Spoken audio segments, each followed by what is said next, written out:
সে 2.5 বছর ধরে আমাকে জোরপূর্বক করতো এবং শেষ যে ঘটনা 21শে ফেব্রুয়ারির ঘটনা, যখন আর আমার সম্ভব হচ্ছিল না তখন আমি সবাইকে জানানোর পর থেকেই আসামি দোলন হাসান, সে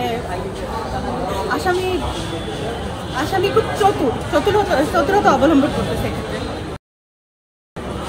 এবং সাংবাদিক ভাইয়েরা আপনাদেরকে আমি একটা কথা বলতে চাই যে আসামি কিন্তু তার সে প্রকাশ্যে বলতেছে এবং এফআরটি করতে এবং সিস্টেম করা আছে, মানে সে বোঝাতে চাচ্ছে তার পক্ষে রিপোর্টটা যাবে, এটা বলতে চাচ্ছে।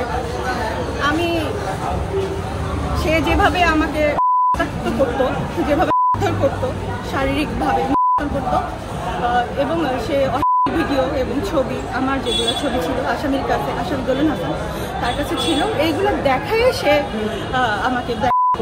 এই ছবি করার জন্য পারমিশন কেন দিলেন আপনি, বা এটা সম্পর্কে মানে তার সাথে যে প্রেমের সম্পর্ক আপনার তার আগে হয়েছে না পরে? এটা সে যখনই জোরপূর্বক বাসাতে আসতো তখনই সে এগুলো ধারণ করে রাখতো। আপনার বাসায় সে কিভাবে যেত? সে বাসায় যেত, তার সাথে পরিচয় ছিল, এক পর্যায়ে কথাবার্তার পরিচয়, তারপরে সে আর কি বিয়ের কথা বলতো যে আমার চাকরি হয়েছে কিংবা হবে, আমি আর কিছুদিন পরে, এরকম বলে সে আশ্বাস দিত বরাবরই।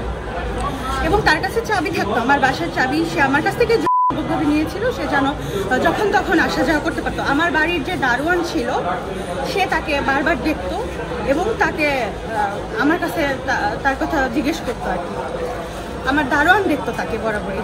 আপনার পরিবার জানতো কিনা? বা এখন আমি পরিবারকে জানিয়েছি 21শে ফেব্রুয়ারির ঘটনা, যে আসামি যে ঘটনা দোলন হাসান যে ঘটনাটা ঘটিয়েছিল, যে ভাবে যে আমার সাথে শারীরিকভাবে, সে এই ঘটনার পরে আমি অসুস্থ ছিলাম। যখন অসুস্থ ছিলাম তখন আমি আমার পরিবারকে জানাই, কারণ আমি জানতাম যে আমি মনে হয় বাঁচবো না। সে যেভাবে আমার নির্যাতন করতো শারীরিক, তারপরে যখন বাসায় জানাই দিই যে সে এরকম করতেছে, কিংবা আমি হসপিটালে ছিলাম অসুস্থ হয়ে।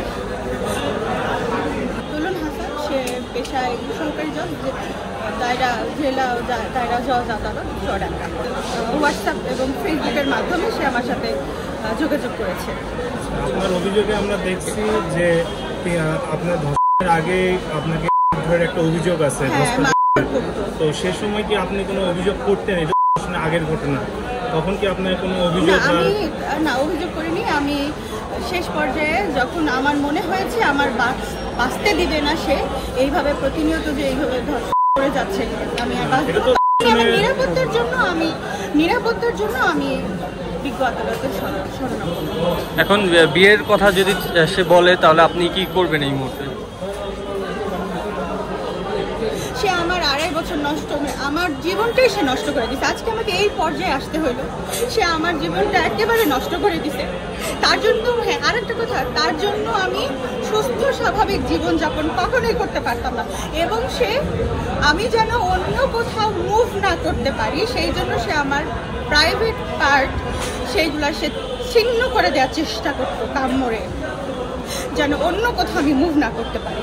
সে আমার জীবন একেবারে নষ্ট করে।